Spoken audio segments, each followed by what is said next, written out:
You probably think your home is safe. 4 walls, locked doors, maybe even a camera on the porch. Enough to keep the world out. But here's the truth. Most people don't realize how thin those walls really are. Until something's already inside. Tell me something. What would you do if someone knocked right now? Not a polite tap, but that slow, deliberate kind of knock. The kind that feels like it already knows you're there. You'd probably freeze, you'd listen, and maybe, just maybe, you'd open the door, just to prove to yourself there's nothing to fear. That's what they did. And they were wrong. Every story you're about to hear happened. Maybe not in the same town, maybe not on the same night, but all to people who believed they were safe. People who thought, that kind of thing doesn't happen here, until it did. So, before we start, do me a favor. Make sure your door's locked. Seriously, go ahead. I'll wait. Because if you're watching this alone, and that faint sound you just heard wasn't from the video, you might want to check. They say home is where you're supposed to feel secure, but home is also where you let your guard down. It's where you forget that darkness doesn't always stay outside. Sometimes it finds a way in through the smallest crack, a window left open, a basement door unlatched, or a knock that comes when it shouldn't. These are the stories of people who answered. People who made that single, fatal mistake, believing a knock was just a knock. And if you're still watching, remember. The next sound you hear might not come from your speakers. Let me start with the first one. A story about a man who thought he was alone in his basement. It started with a dripping sound that never stopped. At first, I thought it was just old plumbing. The kind of thing you expect in a 100-year-old house out in the countryside. The kind of sound that blends into the background until it becomes part of your nightly rhythm. But this drip, it didn't behave like water. It was too steady, too intentional. I'd rented the place because I wanted quiet. After years of city noise, sirens, neighbors fighting, traffic humming at 2 a.m., the silence here was supposed to be peaceful. But silence does something strange when you're alone. It amplifies, it listens back. The first night I heard it just after midnight. Drip, drip, drip. I followed it to the kitchen, then to the basement door. The sound seemed to be coming from below. I opened the door, leaned over the top step and called out, "Hello?"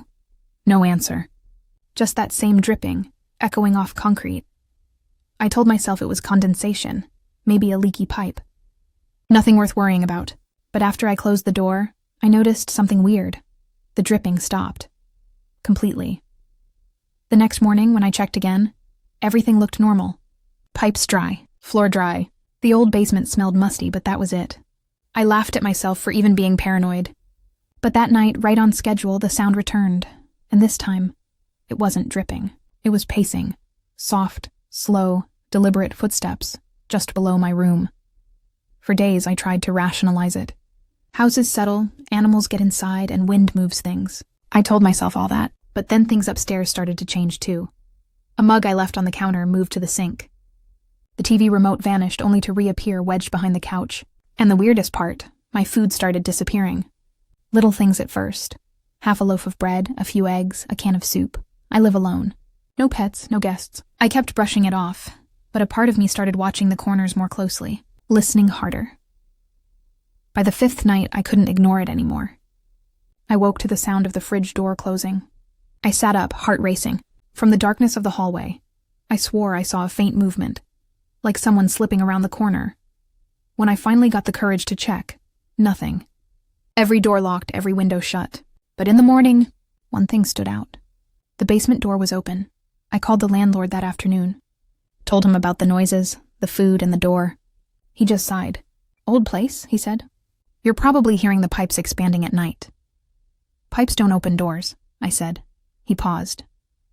"Well, maybe you should stay somewhere else for a few days, just to clear your head." I wanted to. But pride or stupidity made me stay. That night I set up my phone on the counter, recording. Just to prove to myself I wasn't crazy. The next morning, the phone was gone. When I found it hours later, it was sitting on top of the washing machine in the basement, recording still on. The video showed static for most of the night, but around 3:12 a.m., something moved across the frame. A blur, a shape, 2 pale feet walking barefoot on concrete. And then, a hand reached for the camera. I didn't sleep that night. I locked my bedroom door, shoved a chair under the handle, and waited for daylight. When the sun finally came, I decided to confront whatever, or whoever, was down there. I armed myself with a flashlight and a crowbar and opened the basement door again. The air felt wrong, cold and heavy. The smell was stronger now, like wet metal and rot. I descended slowly, every creak of the stairs echoing like a warning. At the bottom, I swept the flashlight around. Bare concrete walls, rusted shelves, a washing machine, and a cluster of pipes in the corner. Then I saw something that didn't belong. A blanket. Folded neatly on the floor beside an old mattress. And next to it, an empty soup can, a toothbrush, and half a loaf of bread. My bread, someone had been living there. The realization hit like a physical blow. My house, the one I thought was mine, hadn't been mine at all. I was sharing it with someone who never wanted me to know. That's when I heard breathing. It was coming from behind the shelves. I froze. The light trembled in my hand as I whispered, "Who's there?" No answer. Just that quiet, rhythmic inhale and exhale. I backed toward the stairs, slow, deliberate. Halfway up, the breathing stopped. For one long second, I thought maybe I'd imagined it. Then something whispered, right behind me, "Don't go." I ran. I didn't stop until I was outside, barefoot, in the freezing air. I called the police from my car. They came 20 minutes later and searched the entire place. Nothing. No one. They said the bedding and food scraps were old, probably left by a squatter months ago. But that didn't explain the recording, or the open door, or the whisper. They told me to stay with a friend for the night. I did. When I came back the next morning, everything was as I'd left it, except for one thing. There was a second toothbrush in the bathroom, identical to mine. That's when I started to notice new details, subtle ones, but they added up. The vents in the walls were bigger than I remembered. Each one perfectly placed to overlook the main rooms, the kitchen, the living room, even my bed. I held a flashlight to one, and for a split second, I saw movement inside, a glint of an eye retreating into darkness. I screamed, yanked the vent cover off, and aimed the light inside. Just dust and metal, but the moment I turned away, I heard it dripping again, except now I knew it wasn't water, it was footsteps. That night, I packed my things. I didn't care about the deposit or the lease, I just wanted out. But before leaving, I went down one last time. I don't even know why. Curiosity, maybe, or the need for closure. The basement felt colder than ever. I swept the light along the walls, and that's when I noticed something I hadn't before. A section of the concrete looked uneven, like someone had patched it up. I knelt, ran my hand over it, and felt paper. It was a photo. Taped to the wall beneath a thin layer of dust. A photo of me, sleeping. I still have the voicemail from that night. I don't remember leaving it, but apparently I called myself at 3:14 a.m. The message is only 4 seconds long, just my voice whispering, "Don't go down there." The police never found anyone. They said I imagined it. Maybe stress, maybe isolation. But sometimes when it's quiet, and I'm trying to fall asleep, I hear it again. That slow, steady drip, and every time I check my phone, that old voicemail replays by itself. I thought that story was bad. But the next one still keeps me up every night. Do you ever check your Ring camera at night just for peace of mind? That's how it started for us. Just a little habit. My wife, Emily, and I would sit on the couch after dinner, scrolling through old clips. Delivery drivers, raccoons, and the occasional kid ringing and running. Mundane stuff. Ordinary life in our quiet suburban street. We bought the camera after a few package thefts in the neighborhood. Everyone did. It became almost a social thing, comparing weird night clips with neighbors and joking about porch pirates and pranksters. It made us feel secure, safe, until the night it didn't. That evening was like any other. Emily was grading papers in the living room. I was half watching some old horror movie. Around 11:30, my phone buzzed, motion detected at the front door. I checked the live feed. Nothing, just the empty porch, faintly lit by the porch light.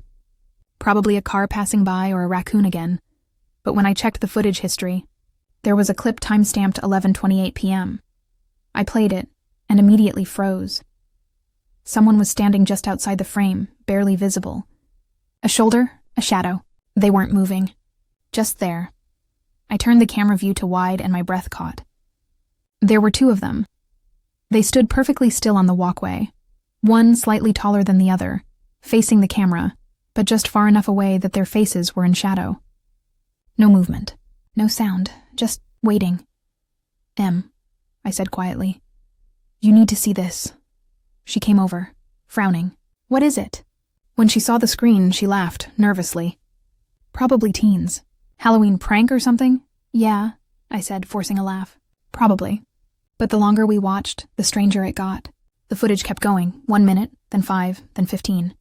They didn't move, not once. Not even a shift of weight, just standing. At the 43-minute mark, one of them lifted a hand. Slowly, deliberately, and waved. We called the non-emergency line. An officer came by, checked the porch, and found nothing. Could be a camera glitch, he said. Sometimes motion triggers loop or duplicate frames. I wanted to believe that, but the timestamp kept updating. The next morning, when I went to review the clip again, it was gone. Just gone, no trace, the app said. File not found. That's when Emily noticed something else. Our front door had greasy handprints, high up near the peephole. Too high for kids. She tried to laugh it off again, but I could tell she was rattled. So I cleaned the door, reset the camera, changed our Wi-Fi password, and even moved the router closer. We told ourselves we were overreacting. That night, we went to bed early. Around 3 a.m., I woke to a faint chime, the familiar ding of the Ring notification. My stomach dropped. I grabbed my phone. Motion detected. Front door, 3:02 a.m. The feed loaded, and my blood ran cold. 2 figures again. Standing closer this time, and under the porch light, I could finally see their faces. They were us. At first, I couldn't process it. It didn't make sense. The shapes, the movements. They weren't perfect, but close enough to make my skin crawl. The one on the left, same height, same messy hair, same hoodie I'd worn earlier that night. The other, Emily's exact frame, her favorite cardigan, even the same way she tucked her hair behind her ear. She was still asleep beside me when I shook her awake. Em, look. Please just look. She blinked at the screen. Then her face drained of color. That's not funny. I'm not joking. She stared at the footage, at the 2 of us standing outside our own home, and whispered, "How is that even possible?" I didn't have an answer. We watched in silence as we just stood there, motionless for what felt like hours.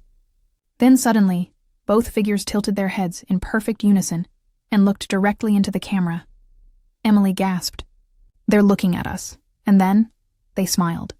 The smile wasn't human.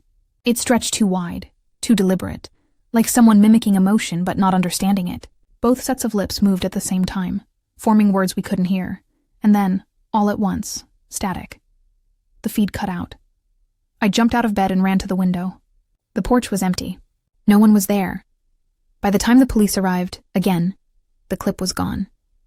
Same message. File not found. The officer gave me the same polite disbelief. These devices glitch all the time. Maybe someone's hacking it.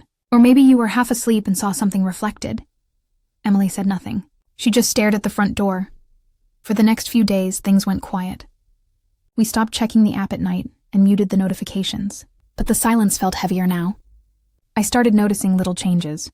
The front porch light flickering, the mail slightly rearranged, and the faint impression of footprints in the dirt by the steps. Then one morning, Emily told me she dreamed about the doorbell footage, but it was different this time. They weren't outside, she said. They were in the living room, watching us sleep. I laughed, but not because it was funny. It was the kind of laugh that keeps fear from turning into screaming. That night, I couldn't sleep. Around 2:45, I caved and opened the Ring app again. No new motion alerts. But the timeline had a clip. Time-stamped 3 days from now. Impossible. I tapped it anyway. Static. Then, faintly, the front porch came into view.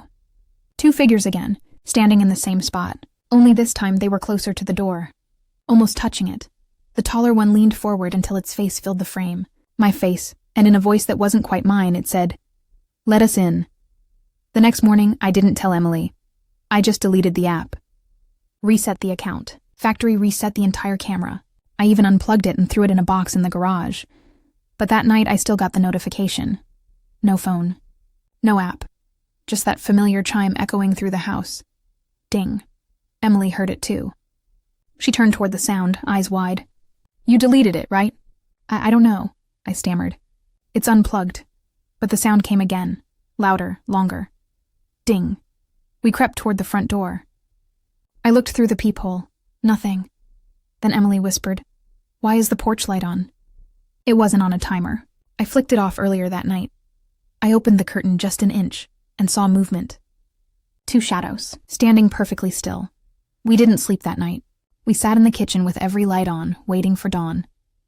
When it came, we packed a bag and drove to her sister's place across town. For a few days, we felt normal again.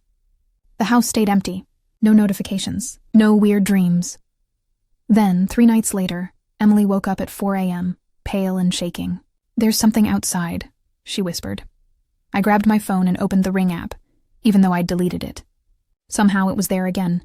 And there was a new clip, timestamped this morning. When it loaded, I dropped the phone. It showed Emily, standing on the porch, in her pajamas. She was staring straight into the camera, eyes wide, unblinking. Behind her, our bedroom window, curtains drawn, light still on. Meaning whoever filmed that, it wasn't me. "Emily," I said slowly, "did you go outside last night?" She shook her head. "No, I haven't left this room." Then the phone buzzed again, another notification. Motion detected, front door, 4:17 a.m. The live feed opened automatically. There she was again. On the porch, except this time, she smiled. And then from the phone speaker, a distorted version of her voice whispered, "Open the door." The screen glitched, froze, and then went black. When it came back, the live feed showed nothing but the empty porch. Sunlight just beginning to rise. Emily was beside me, crying quietly. I went to hold her, but she flinched, like she didn't recognize me. We packed and left the house within the hour. When I went back days later to collect the rest of our stuff, the Ring doorbell was gone. Only 2 faint outlines where it had been mounted. The footage? Deleted, every clip, every backup. But I found something else. An unmarked USB drive in the mailbox. I plugged it into my laptop later that night. There was only 1 file on it. A video. It showed the front door, our house, our porch, and at the bottom of the steps, 2 figures, waiting. One wore my clothes. The other wore Emily's, and just before the clip ended, they both looked up at the camera and waved. If you have a Ring camera, check your saved footage. Look closely at the timestamps. They said it was a glitch. But my reflection still smiles when I don't. The couple's footage was deleted, but another file surfaced, from a different house entirely. If you ever hear voices in your walls, don't listen. That's what I tell people now. But back then, when I first moved in, I thought it was kind of funny. A weird quirk of an old house. Something to tell friends over wine. I'd just bought the place. A freshly renovated 2-story on the edge of town. It smelled like paint and dust, and the realtor swore everything was brand new. It looked like it too. White walls, shining floors, brand new fixtures. My dream house. The first night, I unpacked until midnight. The silence felt heavy but peaceful, until I heard it. A faint scratching. At first, I thought it was just settling wood or a mouse in the attic. But it wasn't random. It came in bursts, long, slow drags, followed by a pause, like someone writing. I knocked on the wall once, half-jokingly, and then 3 knocks came back. The next morning, I told myself it was nothing. Just the house creaking, right? But then it happened again, this time in the kitchen. I was making coffee when I heard muffled whispering. Not words exactly, more like breathy syllables just out of reach. I turned off the coffee machine. The whispering stopped. When I turned it back on, it started again, synced perfectly with the low hum of the motor. I called the contractor, thinking maybe a loose vent or pipe was causing vibrations. He came out that afternoon. After 10 minutes of listening, he frowned. "Probably rats," he said. "These walls are old. They just look new." He left a few traps in the basement, but that night, when the scratching came again, it wasn't scurrying. It was letters, like someone carving slowly behind the drywall. I recorded it the next night. Left my phone against the living room wall while I slept. When I played it back the next morning, the sound was faint but clear. Rhythmic scraping, then whispering. At the 32-minute mark, I heard something else. My name, whispered softly. Twice. I froze. Checked every room, every closet, even outside. Nothing. When I told my best friend Leah, she laughed. "You're alone for the first time in years," she said. "Your brain's just echoing." I wanted to believe her.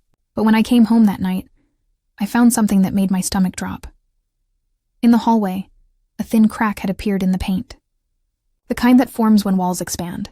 But when I looked closer, I saw dark grooves beneath, faint lines shaped like letters. I scraped gently with my nail. The top layer of paint peeled away, revealing a carved phrase beneath it. "Don't turn around." I did anyway. Of course I did. And for a split second, I swore I saw movement in the reflection of the kitchen window, a shape pulling back into shadow. That night, I slept with the lights on. The next morning, I called the contractor again. He sounded uneasy. "Look, I don't know what kind of prank this is, but I'm not coming back there." "Prank?" I asked. He hesitated.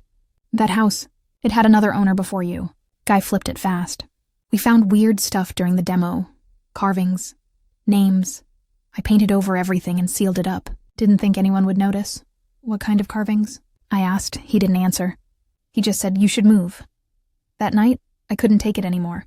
I grabbed a hammer and went to the wall behind the couch, the one with the crack. I started pulling chunks of drywall away, heart pounding. Beneath the first layer there were scratches. Then words. Hundreds of them. Names, dates, and fragments of sentences. "She's here now." "She doesn't know." And then, descriptions. "She's wearing blue." "She's holding the hammer." I froze. I was wearing blue. I was holding the hammer. The carving was describing me. I dropped the hammer and backed away. That's when I saw something move inside the wall cavity. A flicker of shadow, like something retreating deeper between the studs. I leaned in closer. And then I heard breathing, not echoing, not distant, right behind the drywall. Slow, steady breaths. I screamed and stumbled back.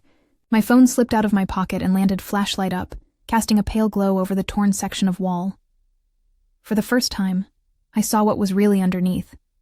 The carvings weren't done with a knife. They were scratched in by hand. The drywall was torn in ragged lines, as if someone's nails had dug deep, desperate. And between the gouges, faint stains, brownish red soaked into the plaster. I ran outside, shaking. Called Leah again. She drove over, half convinced I was having a breakdown. By the time she got there, I'd convinced myself I'd imagined it. That's what fear does. It rewrites logic until you start doubting your own senses. But when she saw the wall, she went pale. "You did this?" she whispered. I shook my head. "No, it was there. I just pulled the drywall off." She ran her hand over one of the carved lines. "It's still wet." We left that night. The next morning, she texted me. "You need to see this." She'd found something online, an old forum post about the house. It mentioned the woman in the walls. Neighbors heard her for years before police found the previous tenant. She'd gone missing during the renovation. Never found. According to the post, when workers broke through the walls during remodeling, they found carvings then too, just like mine. That's when I remembered what the contractor said. I painted over everything. He hadn't lied. He just buried it. I went back one last time in daylight. I had to see. I tore open the rest of the wall. The carvings stretched through every room. Sentences overlapping. Words written in frantic loops. Names etched deep. At the very bottom, near the baseboard, I saw something that made my throat close. A list. Dozens of names. All of them were crossed out, except the last one. Mine. It wasn't finished. Just the first few letters carved in shaky lines, as if someone had been interrupted. I left the house that day. Sold it. Moved 2 towns over. But sometimes late at night, when the house settles and the vents sigh, I still hear it, faint scratching behind the walls, and if I listen too long, I swear I can make out words. They're not carving anymore. They're whispering, and sometimes they whisper my name. The contractor quit halfway through. He won't talk about what he saw. Maybe you think these are just stories, but they all share one detail. You've made it to the end. 3 stories, 3 houses, 3 warnings. You probably feel safer because you're on the other side of a screen, right? That's what they all thought too.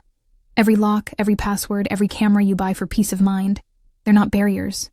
They're invitations, entry points. You can't block out what's already inside.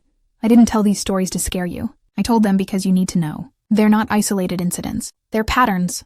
Different towns, different names. Same signs. That flicker you catch at the edge of your hallway camera. That whisper you swear is the pipes. That knock you tell yourself is the wind. You're watching this thinking it's just another creepy video. But the recordings never stay still. They spread. They learn. Someone watching this right now will hear a knock before midnight. Maybe it'll be you. Maybe it already happened, because you think you're safe because you're watching, but they're already inside. Check your door. Check your window. Check the space behind your walls. You won't find them until they want you to. Listen closely. A faint, slow knock echoes. Once, twice, 3 times. That's not in the video. That's in your house. If someone knocks tonight, don't answer. I'll leave you with one last thing. Everyone who's heard these stories says the same line after, like it's been whispered to them. You didn't find this video. It found you. And now, it's your turn.